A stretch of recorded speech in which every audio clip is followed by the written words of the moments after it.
And good morning. It's 7:03 on this Monday, July 20th. It's time to head to Studio B for Coleman and Company. Hello, everybody. A Monday morning. We're glad to have you with us. We're glad to get started, as we always do, for Absolute Kubota. T.R. Kirby's with us again today. I'll say good morning to you in the beginning. Hello. Good morning. Good morning. Hope you're doing well. You too. All right. We start every Monday morning off with a representative from Absolute Kubota. Absolute Kubota specializes in the sale of Kubota tractors, hay equipment, zero-turn mowers, and RTVs. They also carry Exmark mowers, one of the top-selling zero-turn mowers in the country. And they are located in the same building as Absolute Rental and Supply, which specializes in tool and equipment rental. Again, T.R. Kirby is with us today, and we want to remind you Absolute Kubota is open Monday through Friday, 7 to 6, 7 to 4 on Saturdays. They're located at 1325 West Main in Lebanon, behind Advance Auto Parts. Look for their big sign, or you can look for the orange tractors. Can't listen.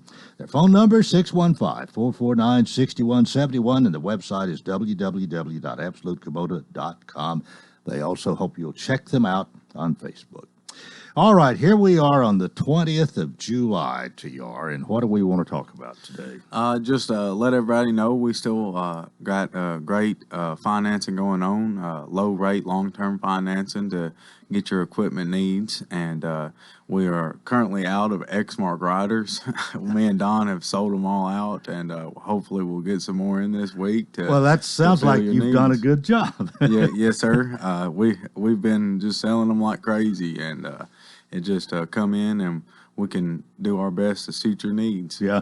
Well, the Exmark is just a tremendous mower from what y'all been telling, and I don't have one yet, and but they are kind of cut above the rest, maybe. Just an excellent piece of equipment to really have that lawn looking superb. Yes, sir. They have a really good warranty on them. That's what everybody likes about them. On the best warranty will be on the commercial series. It's a 5-year, 1,500-hour warranty on that unit, and a lot of people they'll run out of years before they will run out of hours on the machine. It's a number one selling commercial lawnmower, purchased 2-to-1 over the next best seller, and just all commercial guys really like that unit for its durability.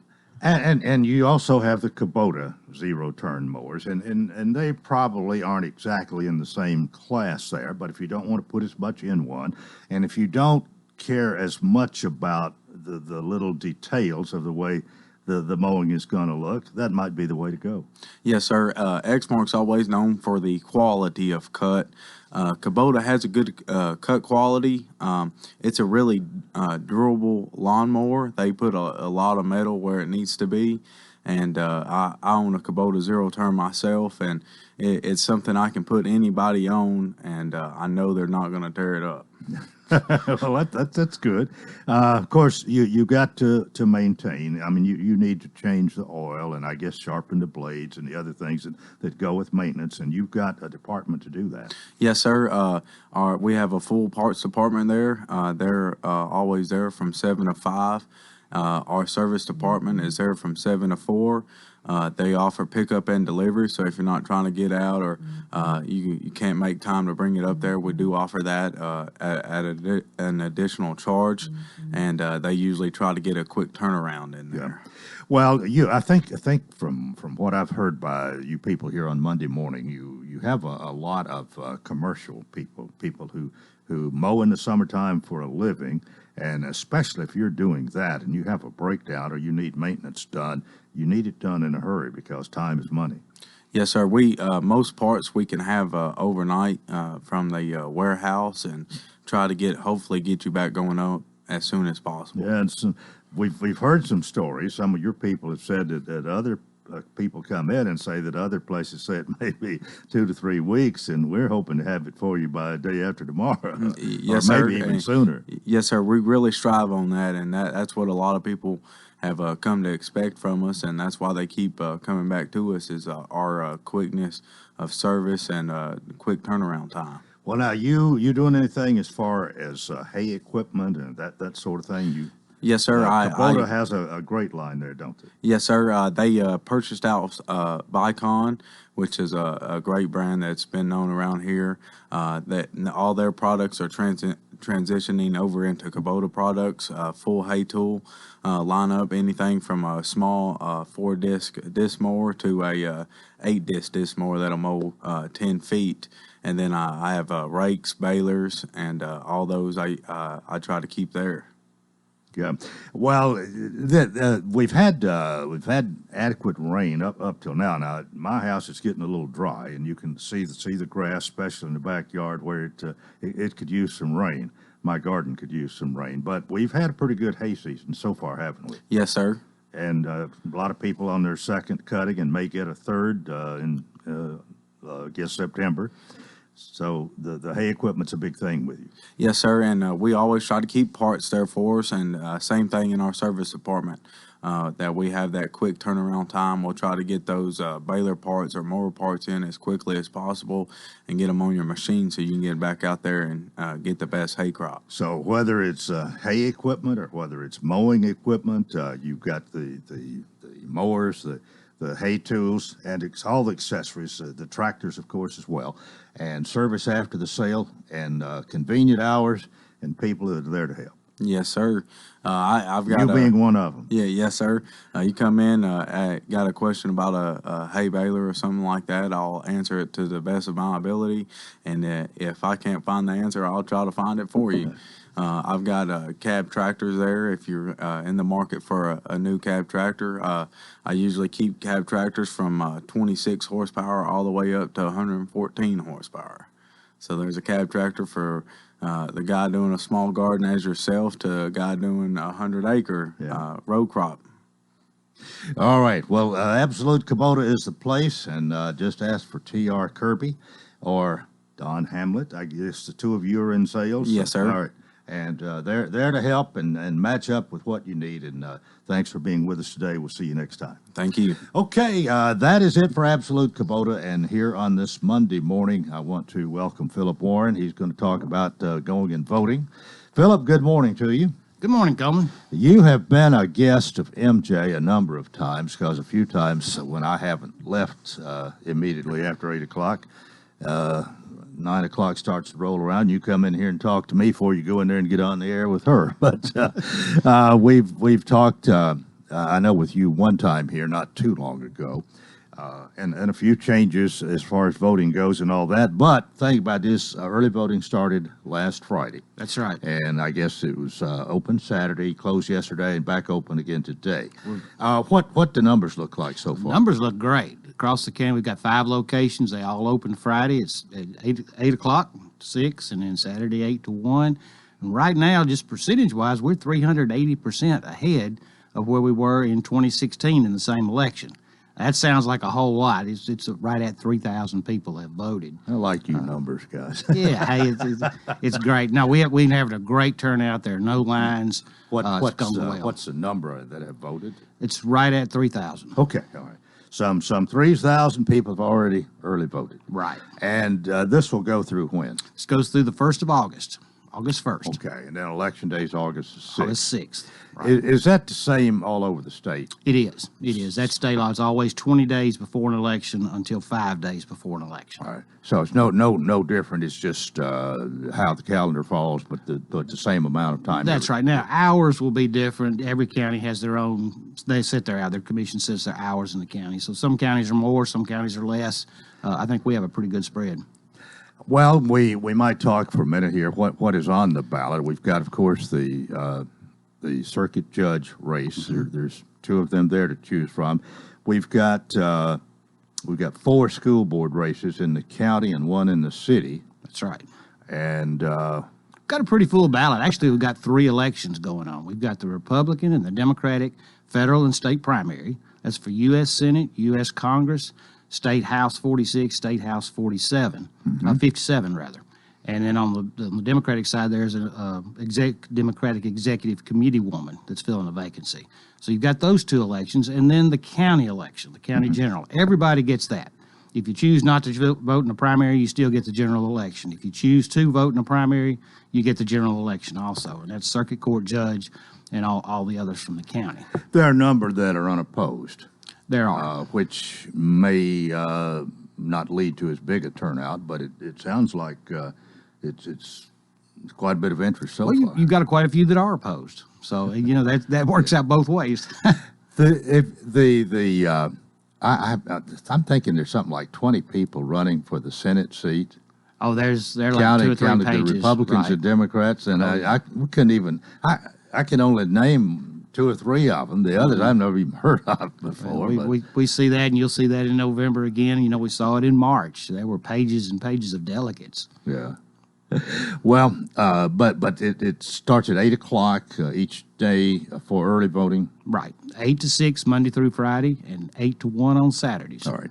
And how many places are there? We've got 5 locations. We have expanded early voting over the years where there's a location close to you wherever you are in the county. Lighthouse Church out on Saundersville Road, Charlie Daniels Park, the community center there in Mount Juliet, Gladeville Community Center, Watertown Community Center, and of course the Election Commission office here in Lebanon. So those 5 are fairly spread out. They are. And you don't, unless you live in a really remote part of the county, you don't have to drive very far to. No, most people, they're going to go by one of them during the week or during that 2-week period.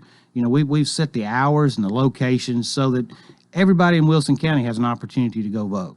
Got a good supply of poll workers and everybody to do it? We do, but we're always looking for more. So anybody that wants to participate in elections, that's a great way to do it. They can go to our website. There's a poll worker application on there. Fill that out, submit it, and we'll get in touch with you. Maybe not for this election, but we've got another one coming up, and then we have more after that.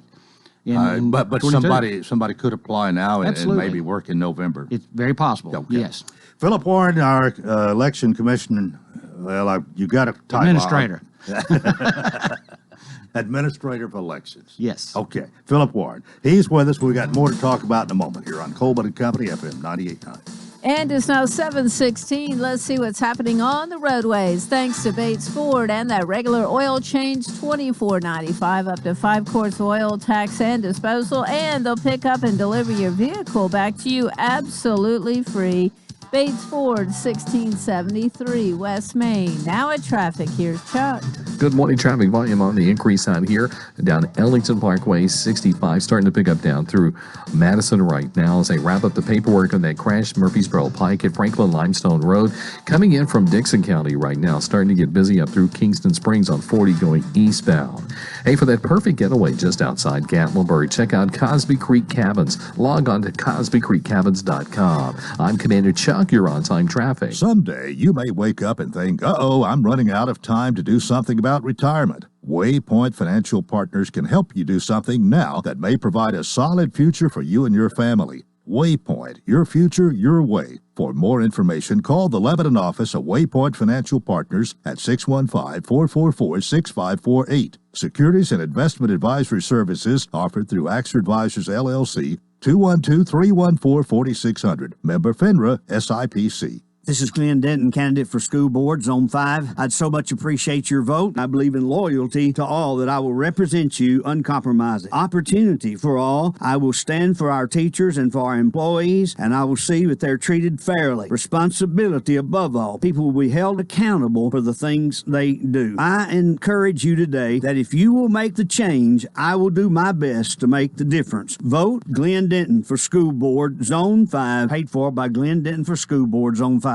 Gregory Dental in Lebanon is a family dental practice located across from University Medical Center. They offer cosmetic procedures, dental implant services, and now featuring new digital dentures. Premium dentures in just 2 appointments. No insurance, no problem. Call about our discount plan. Hi, I'm Dr. Derek Gregory. In my office, you can count on compassionate staff who will truly listen to you, take the time to get to know you, and discuss your personal needs. I look forward to meeting you. Gregory Dental Group, 444-0322, West Medora Parkway across from Gibbs Pharmacy.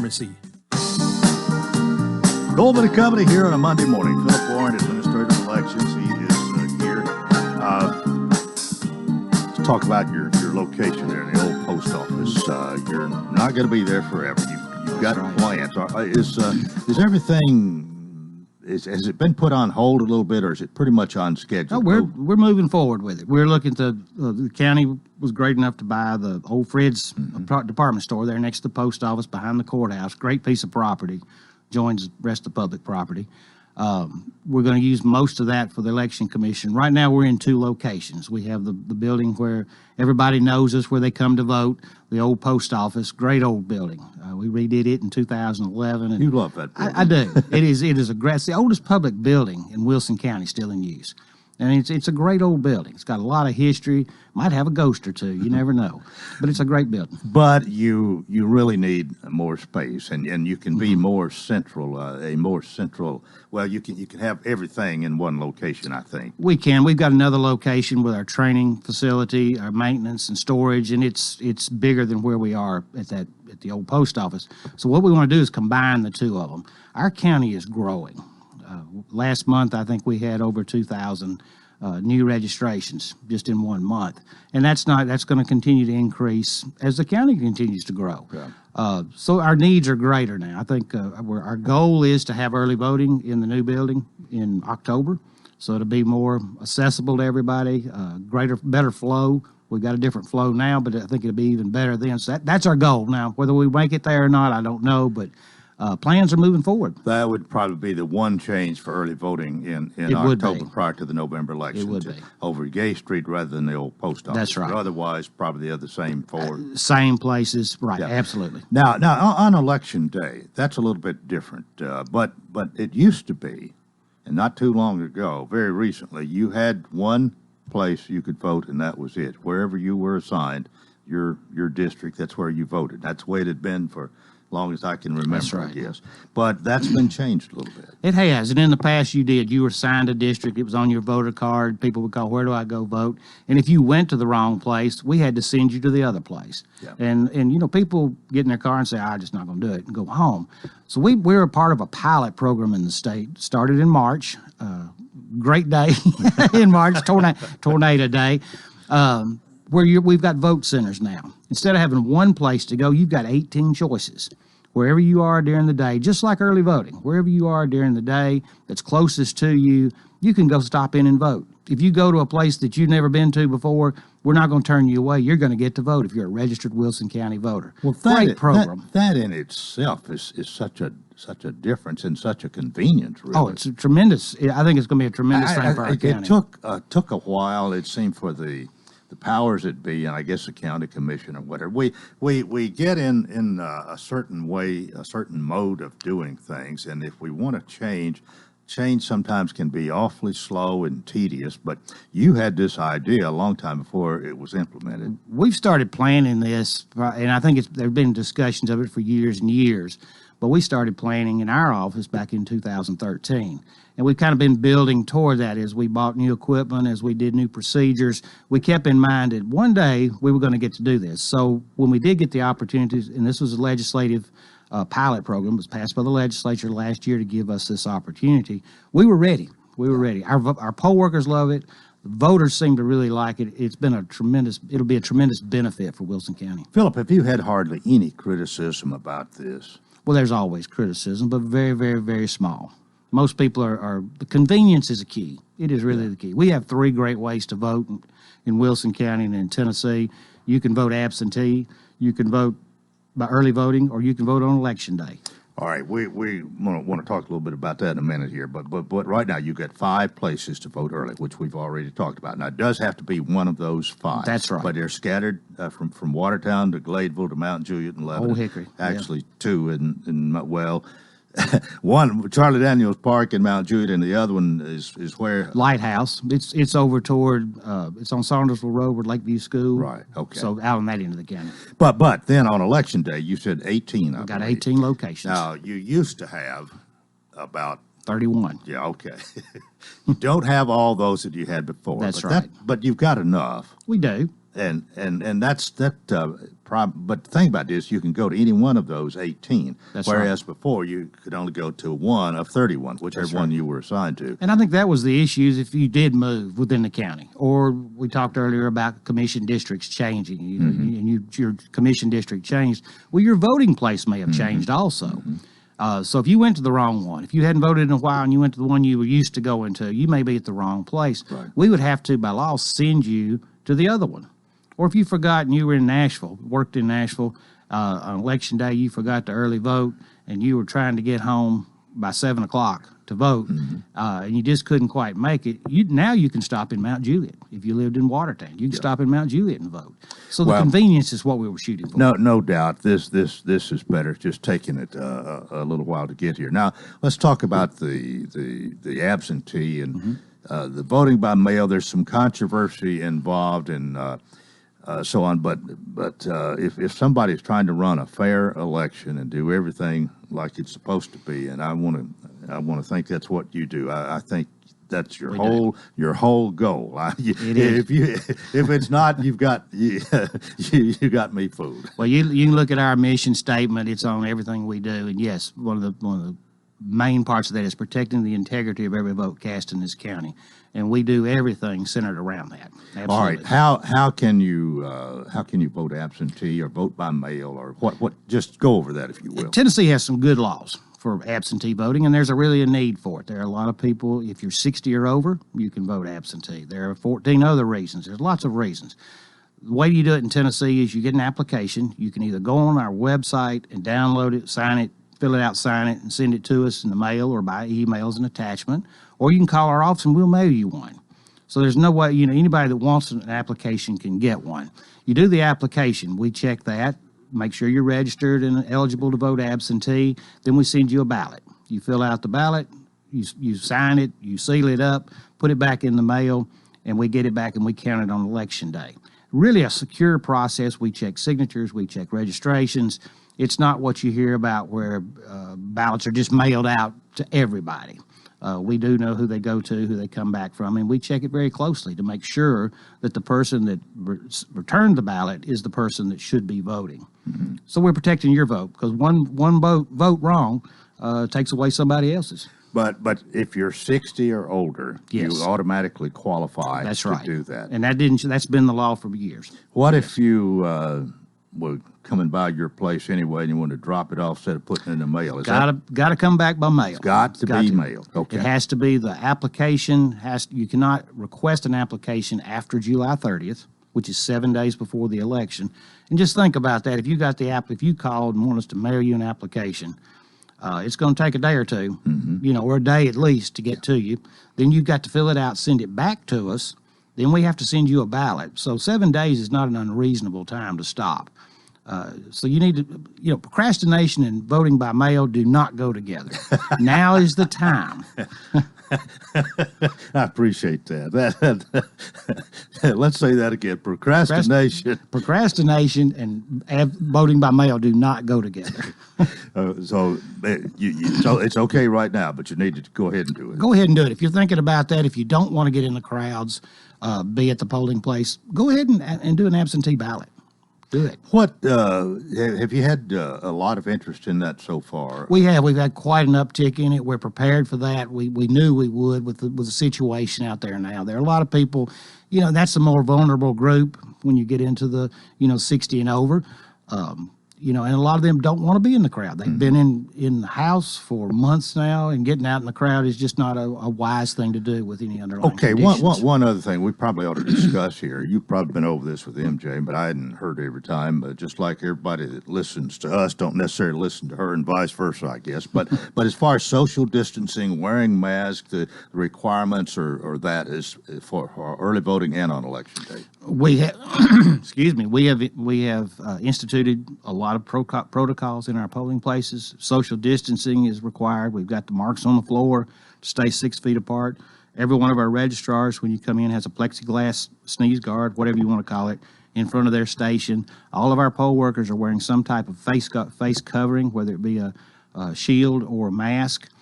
We've got single-use pens. We've had some really good partners in this county that have donated pens. So you get a pen, you get to take it home. Isn't that nice? We have styluses. Well, that way, if you can't pass it on. That's right. Yeah, you put it in your pocket. Yeah. You get to take it home. We have single-use styluses, sticks, or the pen for marking your ballot so you don't touch the screen. So we don't have people, touching the screen and somebody else touching it.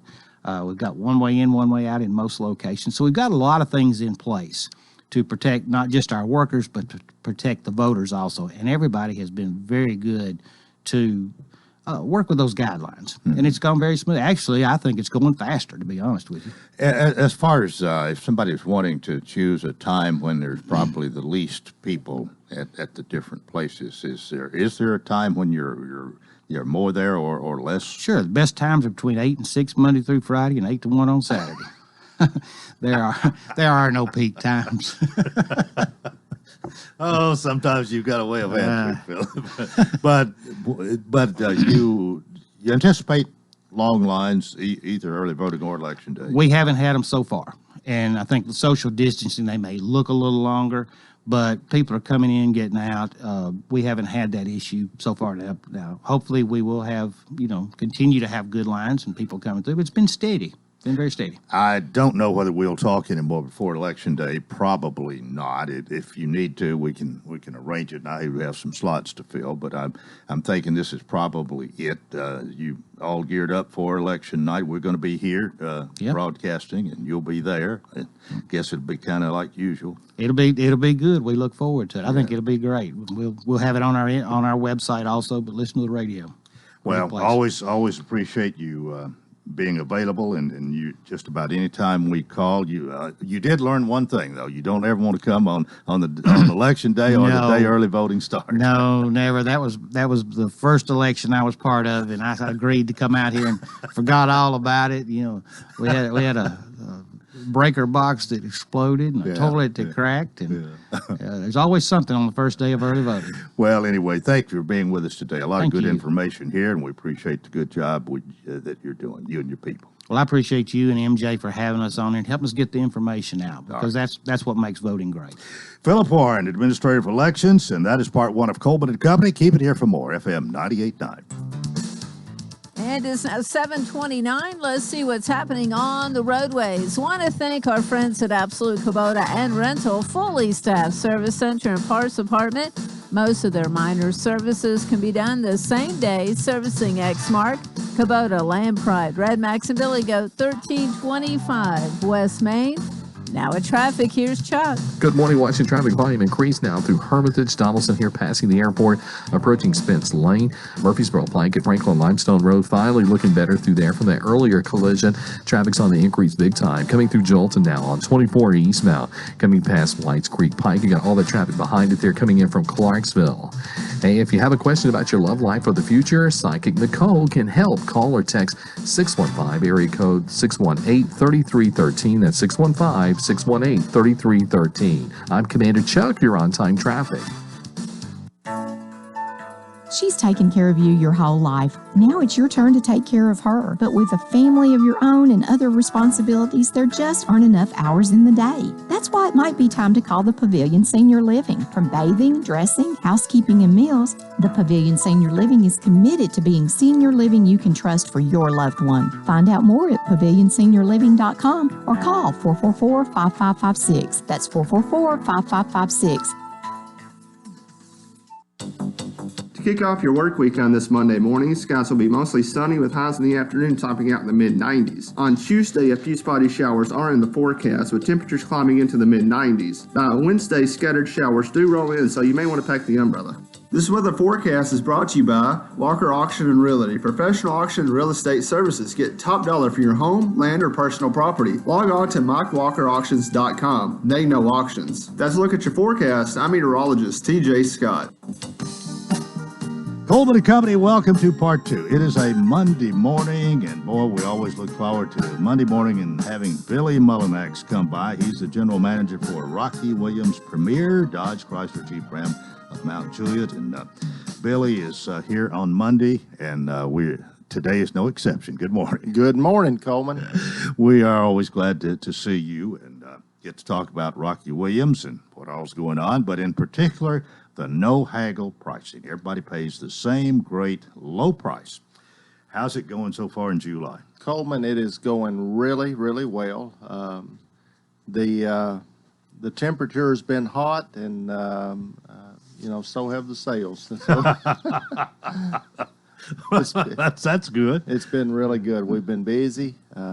People are, it's kind of vacation time for a lot of people, and so a lot of people sometimes just want to get a new vehicle to do that. So. The fact that you've got a good month going, we're glad to hear that, of course.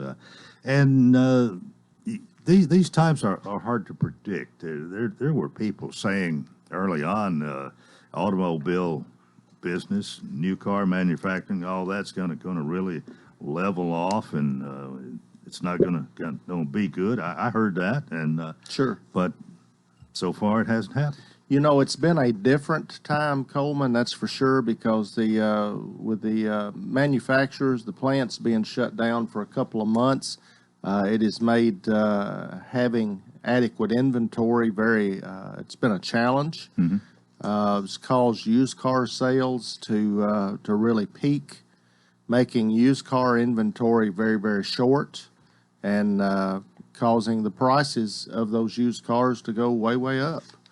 And but sales have been really good. We've got really 2 full-time buyers that buy vehicles for us, and they've done a great job being able to find the really nice vehicles and buying them at the right price so that we can sell them at a great price to our customers. Well, we in spite of whatever difficulties, challenges you have there, it's been good. And of course, you've told us many times that the success at Rocky Williams with that no haggle pricing depends on volume sales. You got to sell a lot, and you're doing it. That's great. We have to sell a lot of vehicles, Coleman, because we don't have the markup that so many dealers do. When you're a one price store, which we are, you have to put such a great price out there right off the get-go, because other dealers have an advantage over us. There is a certain percentage of people that if you put the suggested retail price of a vehicle or even more, they're going to come in and just buy it. So you're going to make really a lot of money on that vehicle. Uh-huh. But we don't, because they can negotiate. They can start those people at full sticker price, and then depending on how good of a negotiator they are, determines what price they pay. Mm-hmm. But we have to put a very, very aggressive price, a price that other dealers many, many times won't even sell the vehicle for, because people shop online by and large now, and have for quite some time. And so they're shopping online, and if we've got an inflated price or a retail price, and they know we're a no haggle dealer, guess what? We'll never see them. Yeah. But we put our very best price right out there, right off the get-go. Price the cars, not the customers, and you can find out that price if you'll go to rockywilliams.com. Might see your neighbor there, Coleman. Well, the thing I really appreciate about what you do there, we said this a lot of times, but I think it's worth repeating. The fact that you have your entire inventory there, new and pre-owned. You've got your no haggle price right there. You don't have to do anything but just get on the website to find that out. And everybody isn't that way. Most people are not that way, Coleman, and we do give you our very best price right up front. It is posted on our website, and all you have to do is show up to get it. RockyWilliams.com. Pick out the one that you can afford that's going to meet your needs, and then the battle's just about won. Go down there and take it home.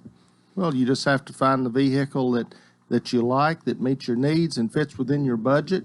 Us having non-commissioned salespeople, it takes a lot of the stress off of them also, because they don't determine the price or negotiate price. Mm-hmm. So it's just a matter of them finding you the right vehicle that meets your needs and fits in your budget. So it's a kind of almost a stress-free way to buy a vehicle. All right, you are located at 600 Pleasant Grove Road, Mount Juliet. That is on the north side of the interstate, the good side. The easier side to get to. Easier side. Let's say easier side. All right, the easier side, close to Walmart and Academy Sports. And That's right right there, wonderful facility. And Billy takes care of that saltwater aquarium, which That's is right. your pride and joy. Yes, it is. So come see us. That's what we want you to do. And you can have the last word here if you can do it quickly. Coleman, even if it's just to come see that 3,000-gallon saltwater aquarium, which a lot of people do, just come by and see us. All right. And we'll see you next Monday. Thank you, Coleman. And thank you. That is Billy Mullinax. He's general manager for Rocky Williams Premier Dodge Chrysler Jeep Ram of Mount Juliet. We're 22 before the hour.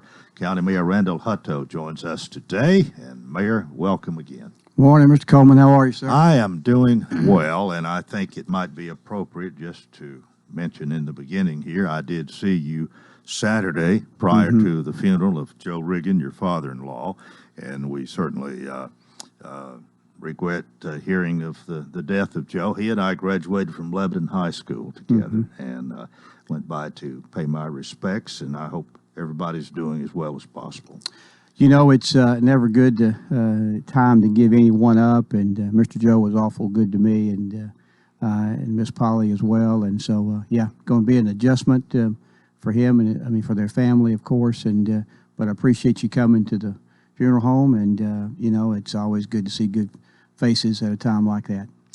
Well, we have a county commission meeting tonight. You always come on the day off the county commission meeting. We've got that scheduled up. Mike Jennings, our county attorney, will be here tomorrow and correct anything that you didn't get right. That's exactly right.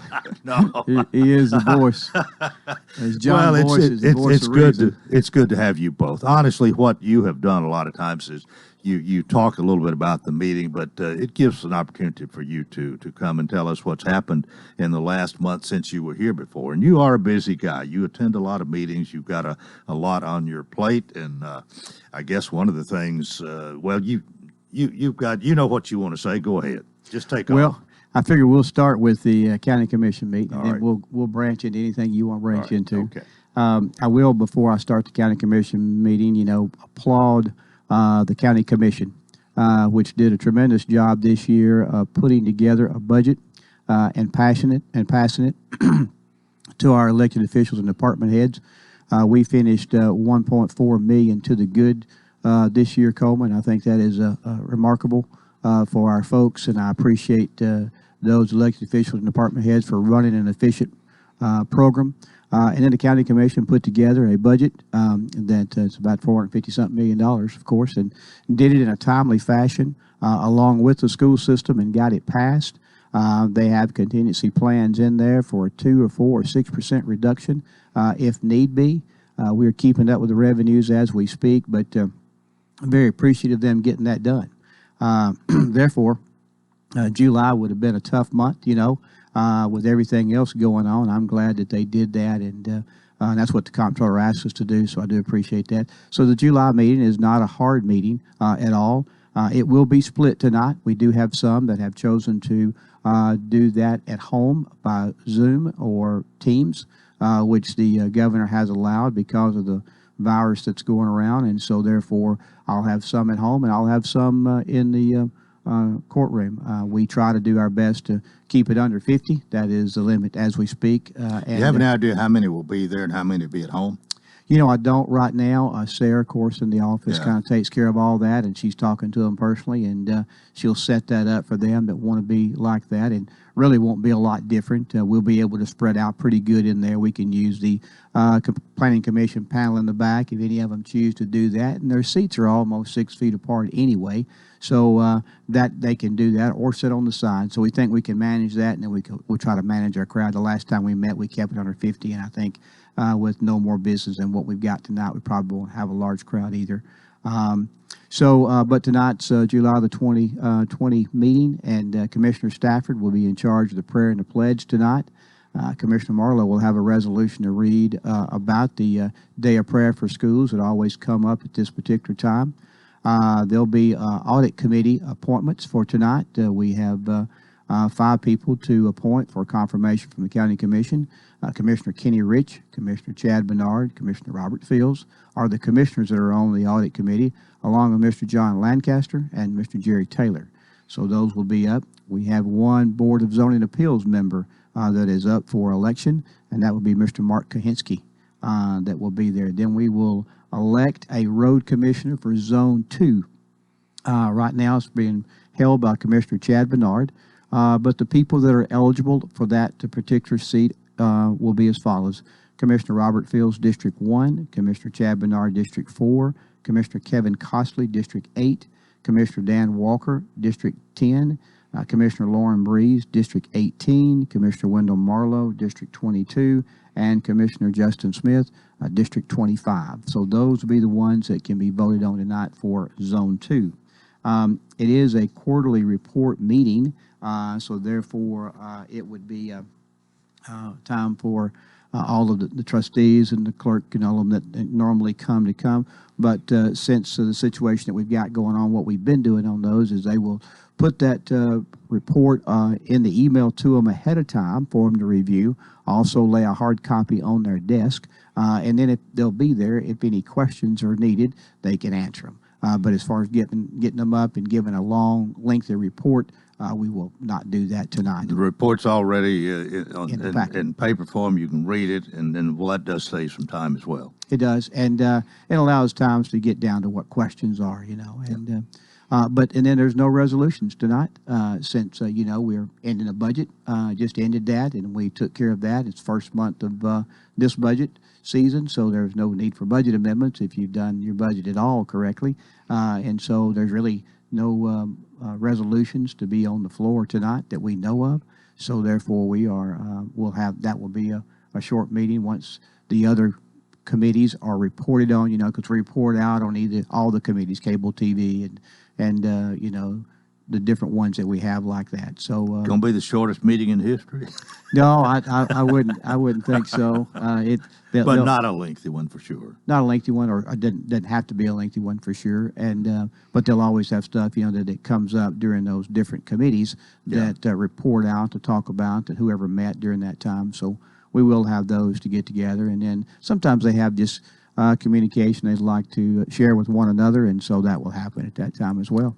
Okay, it is time for us to take a break. County Mayor Randall Hutto is with us. We've got more coming up here on Coleman & Company, FM 98.9.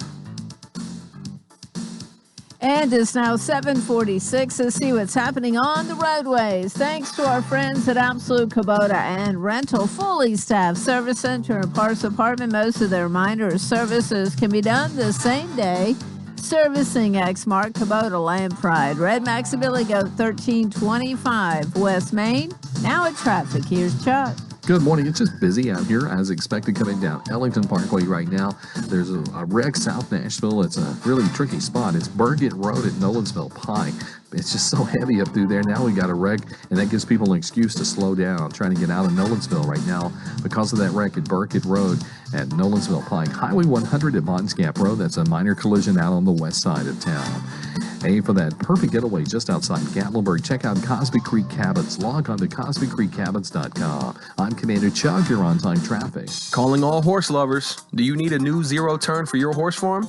Call Absolute Kubota today at 615-449-6171 and ask about their special equine discounts on Exmark mowers. Exmark picked 2-to-1 over any other brand. Step up to an Exmark at your farm or ranch today so you can get back to what you enjoy.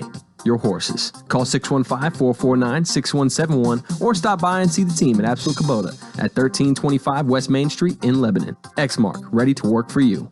This is Glenn Denton, candidate for school board, Zone 5. I'd so much appreciate your vote. I believe in loyalty to all, that I will represent you uncompromising. Opportunity for all. I will stand for our teachers and for our employees, and I will see that they're treated fairly. Responsibility above all. People will be held accountable for the things they do. I encourage you today that if you will make the change, I will do my best to make the difference. Vote Glenn Denton for school board, Zone 5, paid for by Glenn Denton for school board, Zone 5.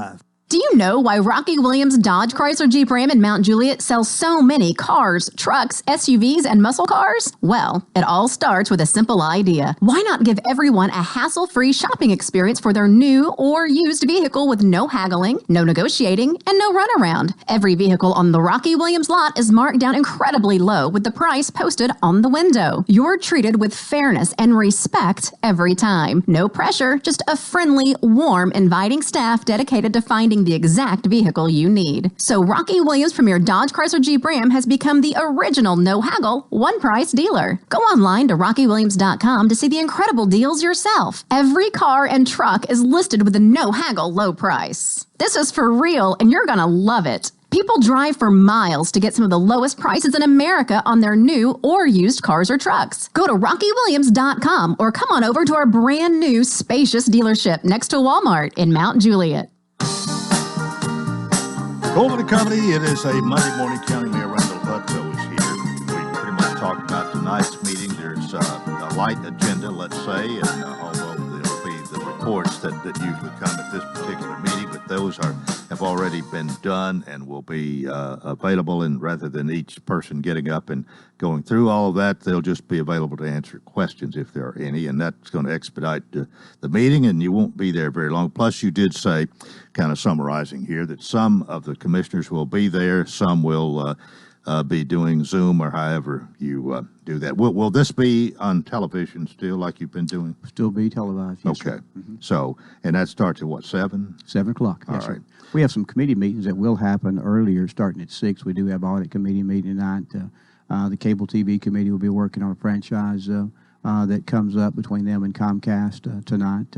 Minutes and steering will meet ahead of time tonight because we didn't have our Thursday meeting since we didn't really have a budget committee meeting. And I think that's all, but they will start really at 6 o'clock with those, and then we'll proceed to the 7 o'clock meeting. All right, I want to bring up something here. You made it mandatory about wearing masks last week, and that went into effect, I think it's gone into effect, or... It did. What, Saturday maybe? First thing Monday morning. Today? Yeah, 11:59 last night. All right. Mm-hmm. Talk about that a little bit, why you felt that you need to do that. Well, you know, Coleman, it was not an easy decision for sure to do that. If you can think back a little bit, on June the 24th, we were there, and the governor had made a call really out on his broadcast about Wilson County being a hot spot. We'd been keeping up with it. 2 weeks prior to the 24th, our numbers had really not been bad, Coleman. I mean, we'd had 10 or less cases per day. We were doing pretty good. We only had 8 deaths. You know, things were not bad for us. We were keeping a handle on things. We felt like that was good. Of course, we were shut down during that time. So as things started opening back up after Memorial Day, as you know, we realized those numbers started jumping. As a matter of fact, they really had doubled from June the 7th to July the 7th, a period of 1 month. We had 475 cases. We went to 999. Our average, almost it did double there. Our with 14-day average, because we figure that's kind of the lifespan of the virus. Okay, the 14-day average at that time on June the 7th was 8.6 cases per day, about 8.6 per day, and the 14-day average then on July the 7th had gone to 40. And so we knew at that time that something's got to be done. And then our deaths doubled. We went from 8 deaths to 17 deaths. So we're saying, okay, and then the governor calls you out. So we made the declaration, state of emergency, on June the 24th and sounded the alarm. And then, we just copied what the CDC said. The CDC said required mask. So we put that out in our press release. And of course, that caused a firestorm. Everybody started calling, what do you mean requiring and all of that. And so we retracted that because at the time we did not have the authority to do that. But we thought everybody knew that too, but we copied the word. So, hey, that was our fault. And so we took it back. We said, we really strongly encourage you to do that. Well, a few days later, July the 3rd, the governor comes out and he delegates authority to county mayors. And I think he did this based on the fact that, every county is not in bad shape. There are a lot of counties in bad shape if you look at the map, but not every county. And so instead of making a blanket wide across the board mandate for masks, he said if your county is increasing significantly in numbers, you can put in a mask mandate. Well, in our interpretation, he wouldn't have given it to us if he didn't want us to use it or expect us to use it. So, but again, I'd heard so many people on June the 24th say, well, it's my right. Don't take away my rights. Government don't need to be telling me stuff. And I agree 100%. Don't want to be doing it today, to be honest with you. I like providing you services for the monies that you give us through taxes, where you can have good schools, good roads, good jails, good courts, good place to dump your trash. I mean, that's what we're about. We really don't want to tell you what to do. And so on June the 24th, we sounded that alarm.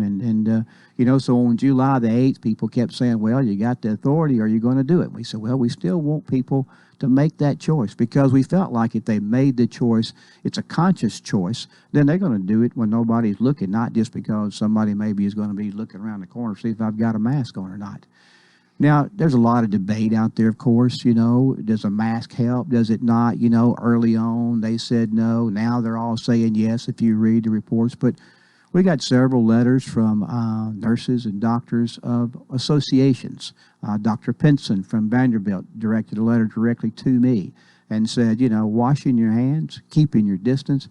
And he said wearing a mask is going to help save that from spreading to somebody, especially for the people that don't even know they've got it and they get around somebody else. And so, he said, you need to do all that you can to do your best to stop the spread. And so we took those, and of course we kept watching the data, and so yes, it doubled. It was 20 or plus. Well, then it went to 30 or plus, and we had 3 days last week. We had 2 days. We had 76 apiece, and 1 day 63. Those are numbers we hadn't seen before, large numbers. And people would say, well, Mayor, you got a whole bunch out there testing all the time at the Ag Center. Your numbers are going to go up, and we know that's true. And so Susan Shaw in our office puts out a dashboard every day on our website that keeps up with the new totals. We started comparing the percent of positive cases that came in, the new cases, versus the number of people tested. What was that percentage? We knew that the percentage in the beginning, they were trying to get to 5% of the people tested turned positive or lower to open back up the economy, open schools back up, and whatnot. So anyway, we that was about 5.7 for us at the time on June the 7th, and then it went to 7.2 on July the 7th. When we made the announcement, it was 8.2, and it's already at 9 right now. So, the health department put out some data to us as well that said, hey, almost 1 out of 10 right now may be testing positive in their case over there, and I can send anybody this data that would like it. And so with all of that going on, we still said on July the 8th, we'd love for you to make your own choice. So we had a press conference, and we walked 7 groups of people in front of the mic, starting at schools, chambers, mayors, law enforcement, emergency management, the fire department, the health department, and I'm leaving out one, maybe mayors, that said, we strongly encourage you to wear a mask. And so that's what we did. Again, we made 2 appeals to let it be people's choice. My numbers continue to go up. And as I said, this week we had a tough week. Well, on Saturday I had 96. So it continues to rise. And so for me, I said, okay, this is the only tool I've got left in the toolbox to use. I don't want to look back on my history and say, you didn't do anything. You just sat there, and didn't do nothing. So I said, let's try it. We'll make it mandatory. It's only good until August the 3rd, because that is the time that the governor gave us the authority. I watched Channel 5 News, other day, and they were talking about, well, the mayor mandated masks, but he stopped it the day before school starts. Like it was my decision to stop it, and it's not my decision to stop it. And really and truly, I don't think a county mayor should be deciding whether schools have masks or not. Now, this authority they gave us is for people out in the public. And what we say is this, we ask you to wear a mask if you can. Everybody can't wear a mask. Some people have asthma. Some people are under 12. There are 13 exemptions in here, if you read the full order, that the governor said, if you do this, these people do not have to wear a mask. And so anyway, so we did that. But as far as a county mayor knowing the specifics of what goes inside a school, or let's just say a hospital or something, we don't need to make that call. We were just making the call that if you're out in public and you can't keep yourself 6 feet from somebody, that'd be a good time to put a mask on. And that's really it. I mean, if I get out at Walmart and I'm going to the store and I'm in the hot parking lot walking up there, I don't need it in the parking lot. I just need it when I get ready to get around people. Yeah. If I'm running in the park, I don't really need it. If I'm exercising out and I'm away from 6 people, from 6 foot from people, I don't. If I'm eating or drinking in a restaurant, I can't have it on. If I'm around my family, if I'm driving a car by myself and not for hire, there are a lot of reasons that there's really no need in it. So it's there as a precaution. It's there to help. It's only good for 2 weeks. August the 3rd, that time is up. And so for, my school system folks, I really think they need that. They've got a great elected body. They would need to come up with a plan, if and when they're ready to go back. That's a tough call. They've got to make that call themselves because they're putting a lot of people in one place together. And so I definitely, am not in a position to tell them what to do.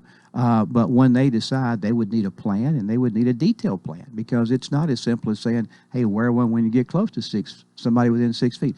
That wouldn't work for a hospital or a school system or maybe even a factory, So you have to come up with your own detailed plans. And so anyway, as the numbers got worse on Friday, we said, okay, let's just make it. We waited for 2 o'clock for the numbers to come in. We got our last numbers in.